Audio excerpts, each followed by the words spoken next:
The massive Imperial ship hung in Earth's orbit like a dark cloud blocking out the stars. Admiral James stood at the United Earth Command Center, his weathered face illuminated by the holographic display showing the alien vessel. It wasn't alone.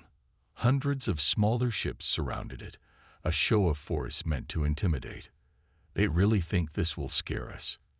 asked General Miller, standing beside him. The room hummed with activity as military personnel monitored the situation. The Imperial delegation had arrived 3 days ago, demanding Earth's immediate surrender and integration into their empire. They called themselves the Galactic Empire, rulers of 1,000 worlds. Their ambassador, a tall being with metallic skin, stood before the United Earth Council now. "Your species is young," the Imperial ambassador declared, his translator converting his clicks and whistles into English. "You have barely mastered space travel. The Empire offers you protection and guidance. Refuse, and we will take what we want by force." Tom Wilson, Earth's chief diplomat, stepped forward. Unlike the ornately dressed Imperial ambassador, he wore a simple black suit. "Ambassador, we appreciate your offer, but Earth must decline. We strongly advise against any military action." The ambassador's mechanical laugh echoed through the chamber. "You advise us. The Empire has conquered hundreds of civilizations. Our technology is centuries ahead of yours. What could primitives like you possibly do?" Tom smiled slightly, but his eyes remained serious. "We're not threatening you, Ambassador. We're warning you. Humanity has spent most of its history fighting wars. It's in our blood, our history, our very nature. We've gotten very good at it." The ambassador waved a metallic hand dismissively. "All species fight wars. The Empire has ended such primitive practices across the galaxy." "Not like us," Tom replied quietly. "We've fought wars with sticks and stones. We've fought wars with gunpowder and steel. We've fought wars that engulfed entire continents. Even when we weren't fighting others, we fought ourselves. Every weapon you can imagine, we've probably created it. Every tactic you might think of, we've likely used it." The council chamber grew silent. Even the Imperial guards seemed to shift uncomfortably. "In our history," Tom continued, "we've gone from flying our first powered aircraft to landing on our moon in just 66 years. Think about that. In less than one human lifetime, we went from barely leaving the ground to walking on another world. Imagine what we can do when truly threatened."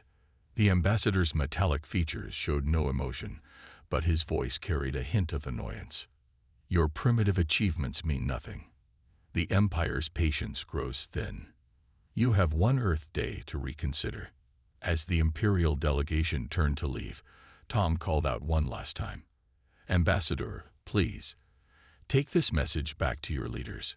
We don't want war. We don't want to fight. But if you force us, remember, we warned you." Back at the command center, Admiral James watched as the Imperial ships maintained their threatening formation. General Miller handed him a tablet showing Earth's military readiness reports. "All defense systems are ready," Miller reported. "Underground bases activated. Orbital platforms armed. The old nuclear bunkers are fully operational again. We've even brought the ancient equipment out of storage, everything from World War I up." James nodded. "They think we're primitive because we're young. They don't understand that our short history is filled with more warfare than their entire empire has seen. We compressed millennia of military advancement into centuries." "Should we show them our real capabilities?" Miller asked. "Not yet. Let them make the first move. They didn't listen to our warning. Let them learn the hard way." Across the planet, humanity prepared. Children were moved to underground shelters. Military bases hummed with activity. Factories switched to war production. Unlike the Empire's worlds, Earth had never fully demilitarized. They had always kept their weapons, their armies, their defensive plans, just in case. In orbit, the Imperial ambassador reported back to the Empire's high command. "These humans are arrogant but helpless. They speak of war as if they understand it. A single strike will bring them to their knees. The Empire's response was simple: begin the invasion. As the first Imperial ships moved into attack position, Admiral James watched from his command center. He thought about humanity's long, bloody history, all the wars, all the battles, all the lessons learned at such terrible cost. Now, finally, that dark knowledge would serve a purpose. Send the final message to all commands, he ordered. Operation Survival begins now. The Empire was about to learn why you should always take humanity's warnings seriously. The first Imperial shots lit up Earth's night sky like artificial dawn. Their energy weapons, designed to obliterate planetary defenses, streaked toward major military installations across the globe. The Empire expected quick victory. They were wrong. At the North American Command Center, Admiral James watched calmly as the incoming fire approached. Let them think they have the advantage, he ordered. Wait for my signal. The Empire's weapons struck their targets, or seemed to. Their scanners showed successful hits on military bases, weapon stockpiles, and command centers. The Imperial commander smiled, his metallic features reflecting the light of what he thought were burning human cities. Primitive species, he said to his bridge crew. They didn't even attempt to defend themselves. Then his tactical officer spoke up, confusion in his voice. Sir, something's wrong. We're getting no secondary explosions, no radiation signatures, no debris. The holographic screens suddenly showed the truth. The Empire's mighty weapons had struck nothing but empty buildings, decoys constructed years ago for exactly this purpose. Earth's real military bases lay hidden deep underground or beneath the oceans. Admiral James pressed a button on his command console. All units, execute Defense Plan Alpha. The response was immediate and devastating. Thousands of hidden missile silos opened across the planet. But these weren't the primitive nuclear weapons the Empire had expected. These missiles carried something far worse, weapons developed by combining human military science with reversed engineered alien technology from decades of secret preparation. Impossible. The Imperial commander shouted as his ship's sensors registered the incoming threat. Their technology level, they couldn't have. The missiles split apart mid-flight, each one releasing dozens of smaller projectiles. The Empire's energy shields, designed to stop energy weapons, proved useless against these simple but deadly kinetic weapons. Hundreds of Imperial ships exploded as they were torn apart by the ancient human tactic of overwhelming force. Second wave, launch. Admiral James commanded. This time, electromagnetic pulse weapons fired from hidden mountain bases, specifically designed to target the Empire's sophisticated electronics.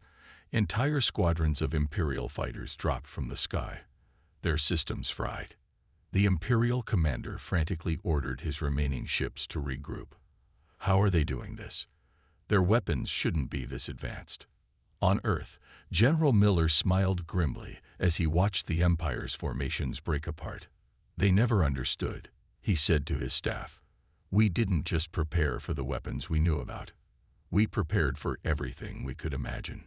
The Empire attempted to launch their ground invasion, sending dropships toward Earth's surface. They expected to find panicked, defenseless humans. Instead, they found carefully prepared killing zones. Hidden anti-aircraft weapons opened up, using targeting systems that the Empire's stealth technology couldn't fool. Pull back, the Imperial commander ordered. Regroup at the lunar orbit. But the humans weren't finished.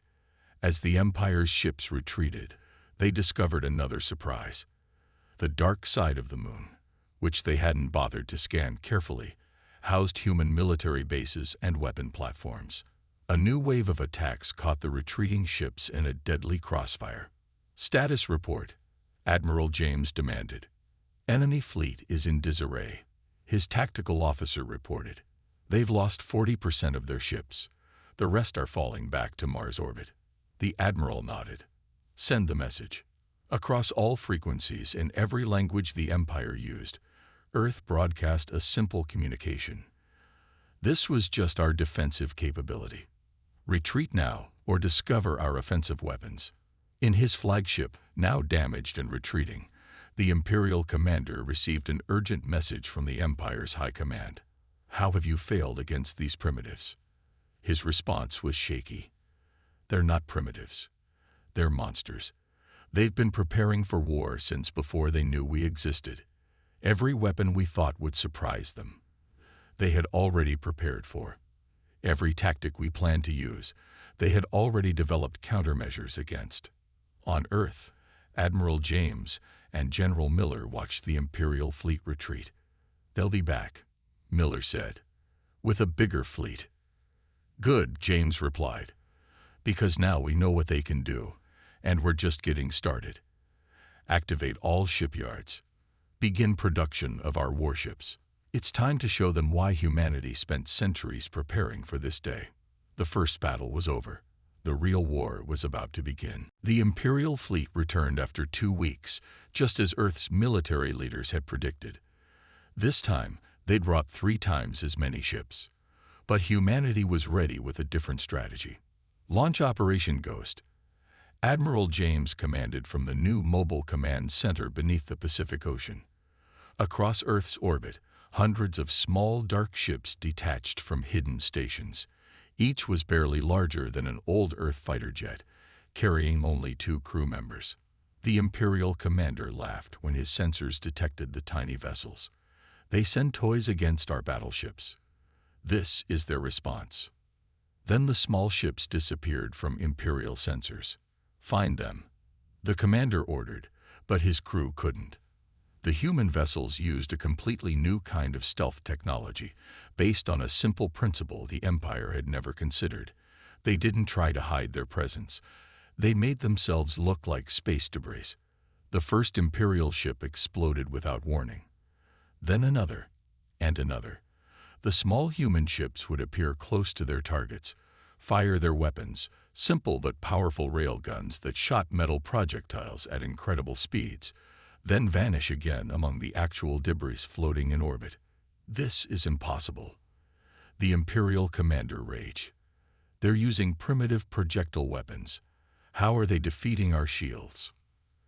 The answer was simple. Earth's scientists had discovered that the Empire's energy shields had a fatal flaw.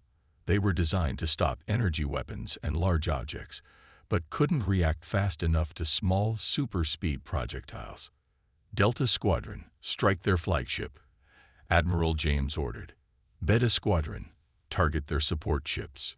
The human crews executed their orders with precision born from years of training. Unlike Imperial ships with their large crews, these small vessels needed just a pilot and a gunner. They were more like the old submarine hunters from Earth's ocean wars, adapted for space combat. The Empire tried to fight back, firing their energy weapons at empty space, hoping to hit the invisible attackers. But the human ships were too small, too fast, and too scattered to hit. It was like trying to swat mosquitoes with a sledgehammer. "Report from the engine division," an Imperial officer called out. "The humans are targeting our propulsion systems. They're not trying to destroy us. They're stranding us in space."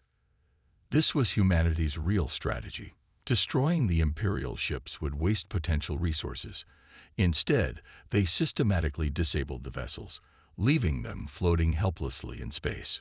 "All commanders," Admiral James broadcast on a secure channel. "Begin Phase 2, board and capture." Now larger human ships emerged from hiding. These vessels, while still smaller than Imperial ships, carried teams of space marines. Using their experience from centuries of naval warfare, humans had developed specialized boarding tactics. The Empire's soldiers, used to fighting in large-scale battles, were completely unprepared for close-quarter combat. The human marines, armed with modified versions of traditional weapons, moved through the Imperial ships like ghosts, capturing key areas before the defenders could respond. "Sir," the Imperial commander's last loyal officer reported, "we're losing ships to boarding actions. The humans, they're fighting deck by deck, section by section. Our troops don't know how to handle this." The commander watched helplessly as more of his fleet fell silent. The humans had turned space itself into their hunting ground, using tactics that the Empire had never imagined possible. They fought like pirates from humanity's ancient seas, striking fast and vanishing before their larger opponents could respond effectively. In his command center, Admiral James received the latest battle updates. 80% of the Imperial fleet has been disabled. His tactical officer reported, "Our boarding teams have captured 30 ships intact. Engineering teams are already studying their technology." "And our losses?" James asked. 12 small ships destroyed, 28 damage. Total crew casualties under 50. The Admiral nodded grimly. This was warfare as humanity had perfected it. Asymmetric combat, where the smaller force could defeat a larger one through superior tactics and unexpected strategies. "Send word to all shipyards," he ordered. "Begin incorporating the captured Imperial technology into our new vessels, and send a message to the Empire. This is what happens when you fight an enemy who has spent their entire history learning the art of war." The Empire was learning a harsh lesson. Sometimes the most dangerous predators are the ones that look harmless until it's too late. In the vast Imperial palace on their capital world, the Empire's High Council gathered for an emergency meeting. The holographic displays showed their mounting losses against the humans, a sight that filled them with both rage and fear. "How?" the High Commander demanded. "How are these primitives defeating our best fleets?" The answer came from an unlikely source, a junior intelligence officer who had been studying Earth's history. "Sir, we made a critical mistake. We looked at their technology level, but ignored their experience. These humans, they've fought more wars in their short history than our empire has in 10,000 years." Meanwhile, on Earth, the military factories were working at full capacity. Teams of engineers and scientists examined the captured Imperial ships, taking them apart piece by piece. What they found amazed them. "The Empire's technology isn't actually more advanced than ours," Dr. Roberts explained to Admiral James in the underground research facility. "It's just different. They focused on energy weapons and shields. We focused on kinetic weapons and stealth. They built big ships. We built smart ones."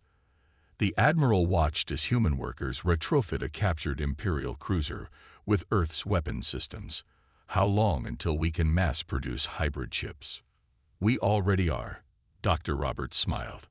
"Remember how we converted car factories to tank factories in our old wars? We're doing the same thing now, but with spacecraft. Every manufacturing plant on Earth is working on this." The Empire launched another attack, this time targeting Earth's production facilities. But they found their task impossible. The factories were buried deep underground, hidden under mountains, or built beneath the oceans. Humanity had learned from its own wars how to protect its industrial capacity.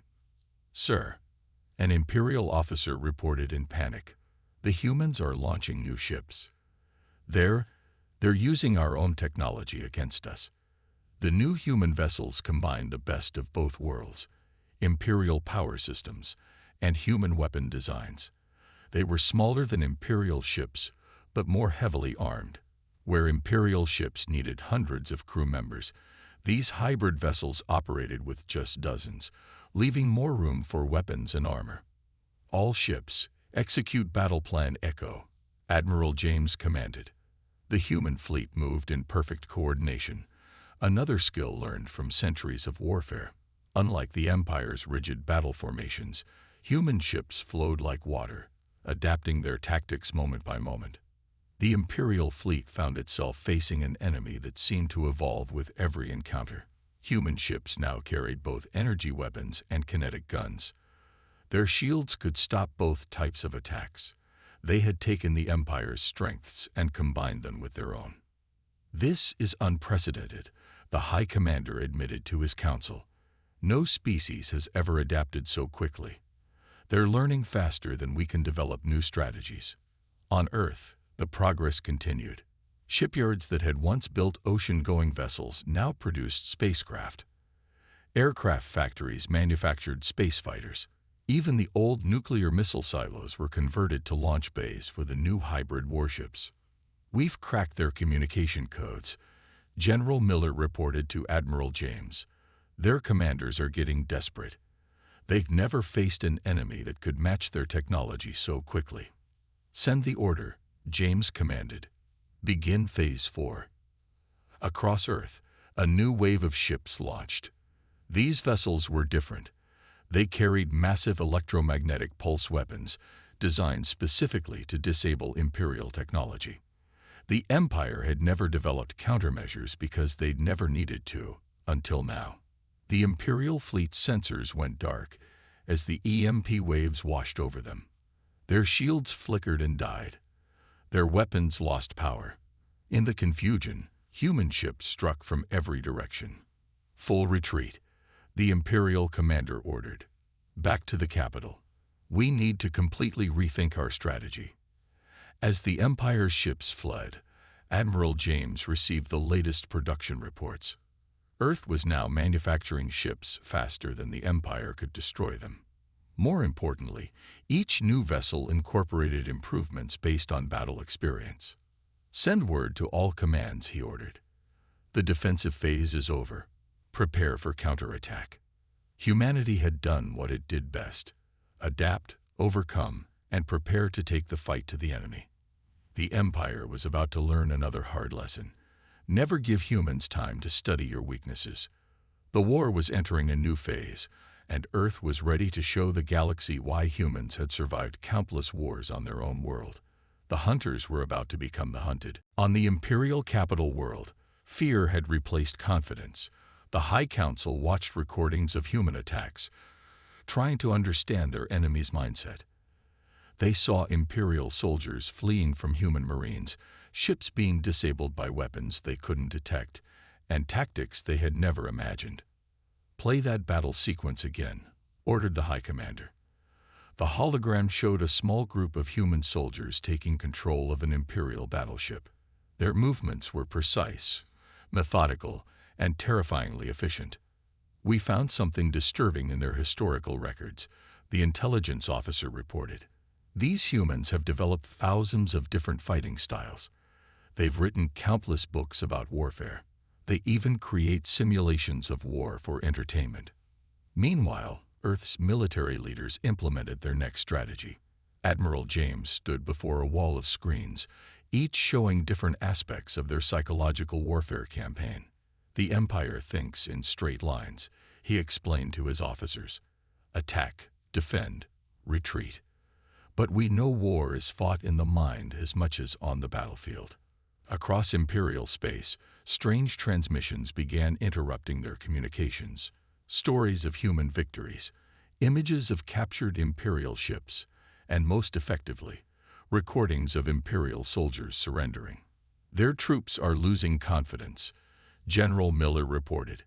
"Our captured soldiers tell us the Empire never trained them to handle fear. They thought their technology made them invincible." The Empire's response was predictable. They tried to block the transmissions, but humans had centuries of experience in propaganda and psychological warfare. The messages kept getting through, spread by captured Imperial communication systems. Another Imperial destroyer surrendered today, an officer reported to Admiral James.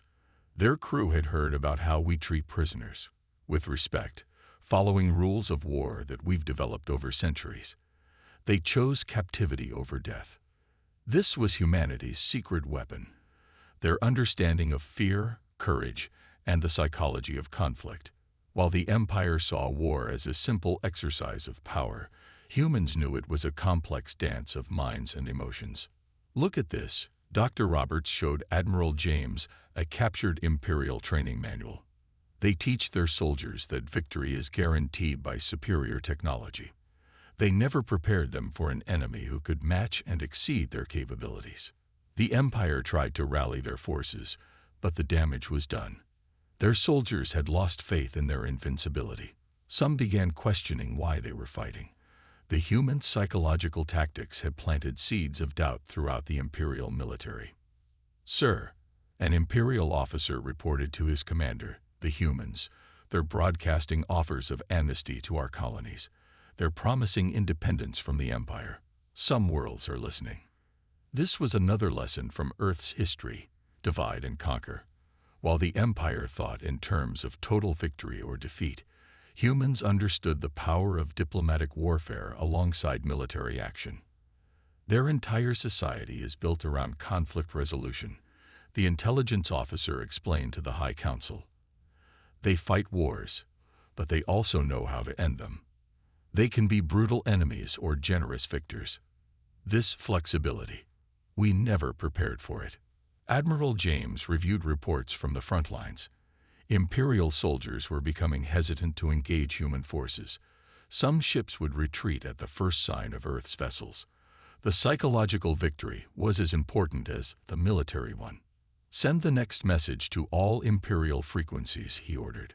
Across Imperial space, soldiers and civilians received a simple transmission.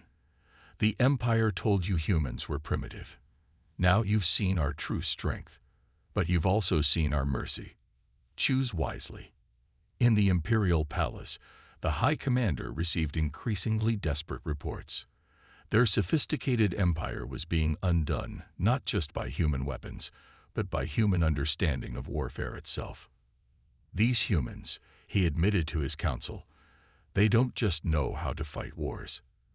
They know how to win them. Not just through force, but through fear, doubt, and hope. On Earth, Admiral James prepared for the next phase. The Empire is cracking, he told his officers. They built their military on the assumption that superior technology guarantees victory. We built ours on the knowledge that the strongest weapon is the mind. The war was entering its final stages, but humanity's greatest victory wasn't in battles won. It was in teaching the galaxy that true military power comes from understanding the full spectrum of conflict, from the physical to the psychological. The Empire was learning its final lesson: never fight a species that had turned warfare into an art form. Begin Operation Storm. Admiral James commanded from the bridge of Earth's new flagship, the Vengeance. The massive vessel, built using a combination of human and Imperial technology, led a fleet of 1,000 ships toward the heart of Imperial space. The Empire had expected humans to be satisfied with defending their world. They weren't prepared for humanity's next lesson: the best defense is a powerful offense. Multiple human fleets detected. An Imperial officer shouted in panic. They're attacking from different directions simultaneously. This was another strategy drawn from Earth's military history: the multi-front offensive. While the main fleet attacked from the front, smaller human task forces struck the Empire's supply lines, manufacturing centers, and communication hubs. Sir, General Miller reported from his command ship, our special forces have secured the Imperial navigation beacons. Their ships are flying blind. His vessel led a group targeting the Empire's infrastructure, using tactics perfected in Earth's guerrilla wars. The Imperial military found itself facing an enemy that attacked everywhere at once. Human ships would appear, strike critical targets, and vanish before reinforcements arrived. Each blow was calculated, each target carefully chosen to cause maximum disruption. They're not trying to destroy our empire, the High Commander realized too late. They're dismantling it piece by piece. Earth's strategy was methodical. First, they isolated Imperial worlds by destroying space stations and defense platforms. Then, they offered these worlds a choice: independence or protection under Earth's banner. Many chose independence, remembering how humans treated their prisoners, and conquered territories. Another sector has declared independence. An Imperial minister reported fearfully. Our outer colonies are falling like dominoes. Admiral James watched from his command center as reports came in from across Imperial space. Human forces weren't just winning battles, they were reshaping the galaxy's political landscape. The Empire made a crucial mistake, he told his officers. They built their power through fear and overwhelming force. We're offering their world something they've never had: choice. The Imperial Palace itself came under attack next, not from ships or weapons, but from transmitted messages showing their worlds declaring independence one by one. The Empire's grip on power weakened with each defection. Impossible. The High Commander raged. How can these humans turn our own worlds against us so easily? The answer came from their own intelligence reports. Humans understood rebellion. Their history was full of revolutions, independence movements, and successful uprisings. They knew exactly how to encourage and support resistance against a powerful central authority. All ships, execute final phase, Admiral James ordered. The human fleet surrounded the Imperial capital system, but instead of attacking, they waited. Inside the Imperial palace, chaos reigned. Reports of defeats and defections poured in from every sector. The Empire's mighty military had been reduced to a fraction of its former size, its supply lines cut, its colonies in revolt. "Sir," a human officer reported to Admiral James, "we're receiving transmission from the Imperial Palace. They're requesting terms."